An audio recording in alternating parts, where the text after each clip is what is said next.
पुण्यामधील भाजपचे उमेदवार मुरलीधर मोहोळ यांच्या संकल्पपत्राचं काल चंद्रशेखर बावनकुळे यांच्या हस्ते प्रकाशन पार पडलं। पुण्यामधील महायुतीच्या पदाधिकारी सुद्धा यावेळी उपस्थित होते। 50 वर्षांचा विकास डोळ्यासमोर ठेवून संकल्पपत्रात विषय आहेत असं मत यावेळी भाजपचे नेते चंद्रशेखर बावनकुळे आणि मुरलीधर मोहोळ यांनी व्यक्त केलंय। आपल्यासाठी या शहरासाठीच्या शहराच्या प्रगतीसाठीचा भविष्यासाठीचा जाहीरनामा आम्ही हा प्रकाशित करतोय, आपल्या समोर ठेवतोय। तर त्यामध्ये आपल्या काही सूचना असतील तर त्या आम्हाला नक्की द्याव्यात। त्यातल्या काही महत्त्वाच्या सूचनांचा सुद्धा समावेश जे आपण मागच्या पानावरती पाहिलं तर ते पण दिलंय की नेमकं जनतेचा जाहीरनामा असं त्याला म्हटलंय। जनतेच्या यापेक्षा निश्चितपणे या शहराच्या लोकप्रतिनिधी म्हणून खासदाराकडून किंवा महायुती म्हणून आमच्या सर्वांकडून असणार आहेत। तर त्याचंही प्रतिबिंब या जाहीरनाम्यामध्ये दिसून येईल।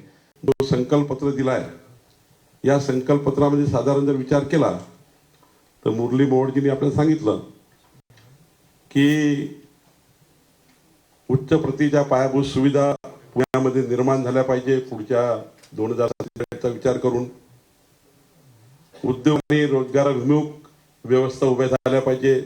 त्याकरता लागणारं संपूर्ण पाठबळ केंद्र सरकारने उभं केलं पाहिजे। याकरताही संकल्पपत्रामध्ये बाबी आल्या आहेत।